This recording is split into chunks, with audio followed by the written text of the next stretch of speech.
அனைவருக்கும் வணக்கம். என்னோடய பேர் ஜெபின் சிங். நான் மாலத்தீவு நாட்டில் வேலை பார்த்துட்ருக்குறேன்.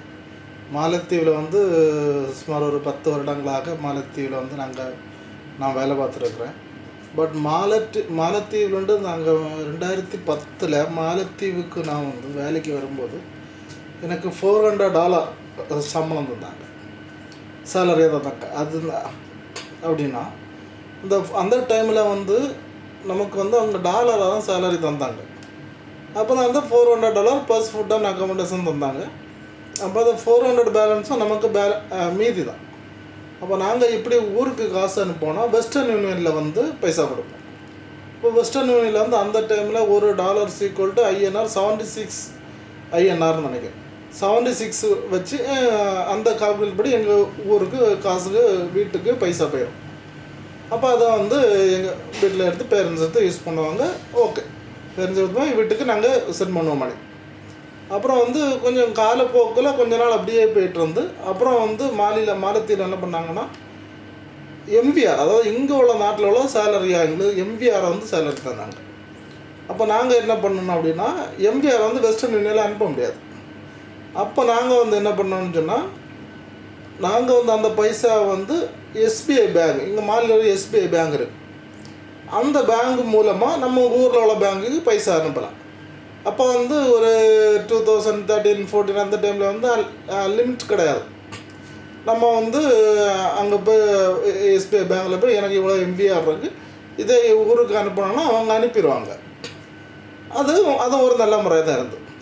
அப்புறம் இந்த கொரோனாக்கு அப்புறம் என்ன பண்ணாங்கன்னா எங்கள் மாலி கவர்மெண்ட்டு டாலர் கிடையாது. அதனால டாலர் இல்லாததுனால நாங்கள் சம் ரெஸ்ட்ரிக்ஷன் பண்ணுறோம் அப்படின்னு SBI எங்களுக்கு ரிப்போர்ட் தந்தாங்க. அதில் அப்படின்னு சொன்னாங்கன்னா கேட்டகரி வைஸ் பிரிச்சுறாங்க. First category, second category, third category. இந்த ஃபஸ்ட் கேட்டகரியில் யாரெல்லாம் வருவாங்கன்னா அக்கௌண்டன்ட்ஸ், அப்புறம் இன்ஜினியர்ஸ், டாக்டர்ஸ், இவங்களாம் வராங்க. இப்போ இவங்களுக்கு என்ன வந்தால் ஒரு $1000 அனுப்பலாம். அப்போ நம்ம ஒரு காசுக்கு ஒரு 2024 அந்த இயரில் 2 years பேக் அப்படின்னா நமக்கு ஒரு என்னன்னா ஒரு $86,000 நம்ம ஊருக்கு கிரெடிட் ஆகும். அப்போ செகண்ட் கேட்டகரியில் உள்ளவங்களுக்கு எவ்வளோ ரூபா அனுப்பலாம்னா $400 அனுப்பலான்னு சொன்னாங்க. தேர்ட் கேட்டகரிக்கு $250 அனுப்பலான்னு சொன்னாங்க. அது ஓகே, அது கொஞ்சம் நியாயமாக இருந்து ஓகே, அது நம்மளால் அது மேனேஜ் பண்ண முடிஞ்சுது. அதுக்கப்புறம் என்னன்னா இங்கே மாலி கவர்மெண்ட்டு டாலர் கிடையாது, அவங்க SBI பேங்க்குக்கு டாலர் கொடுக்கல. அதனால எல்லாருக்குமே இந்த ஊருக்கு அனுப்புகிற விகிதத்தை நாங்கள் குறைக்க போகிறோம் அப்படின்னு சொல்லி இந்த ஃபஸ்ட் கேட்டகரியில் இருக்கவங்களுக்கெல்லாம் 400, அப்புறமா அந்த தேர்டு கேட்டகரி கிடையாது. தேர்டு கேட்டகரி, செகண்ட் கேட்டகரிக்கெல்லாம் 250 அனுப்பலான்னு நினைக்கிறேன். 250 அந்த மாதிரி பண்ணாங்க.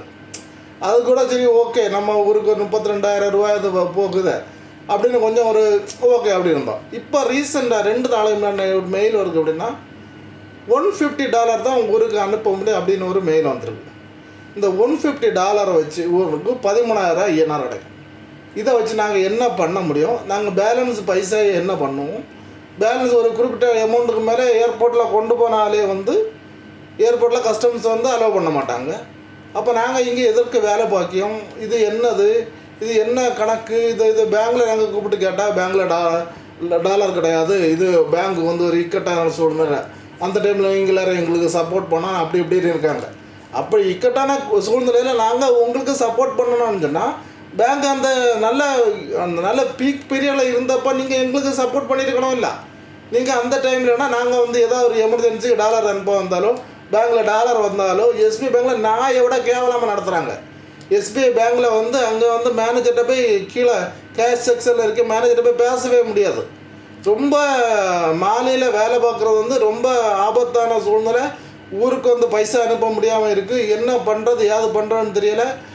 இது உடனடியாக தமிழக அரசும் இந்திய அரசாங்கமும் இதுக்கு ஏதாவது ஒரு எங்களுக்கு கண்டிப்பாக இதற்கு ஒரு சொல்யூஷன் நடந்தே தீரணும். வேறு வழி இல்லை. ஏன்னா நீங்கள் உங்கள் இந்தியா கவர்மெண்ட்டும் தமிழ்நாடு கவர்மெண்ட் நம்பி தான் நாங்கள் இங்கே வந்திருக்கோம்.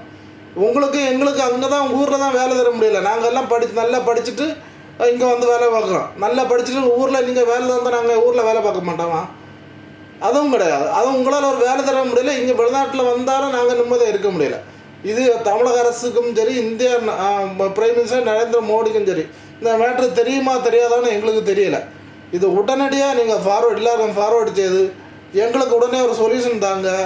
இல்லைன்னா நாங்கள் எல்லாரும் அந்த மாலையில் வேலை பார்க்குற எல்லாருக்குமே பேலன்ஸ் பைசாவை இந்த இந்த $150 போக பேலன்ஸ் பைசா நாங்கள் என்ன பண்ணதுக்கு?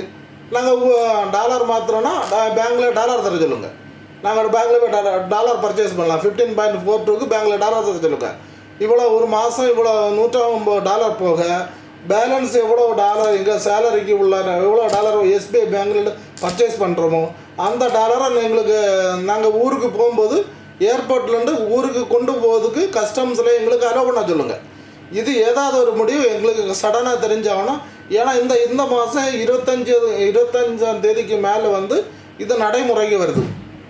உடனடியாக நீங்கள் எல்லோரும் தலையிட்டு தமிழக அரசு, இந்திய அரசு தலையிட்டு எங்களுக்கு நல்ல முடிவை தாங்க என்று உங்களை அன்போடு கேட்டுக்கொள்கிறோம்.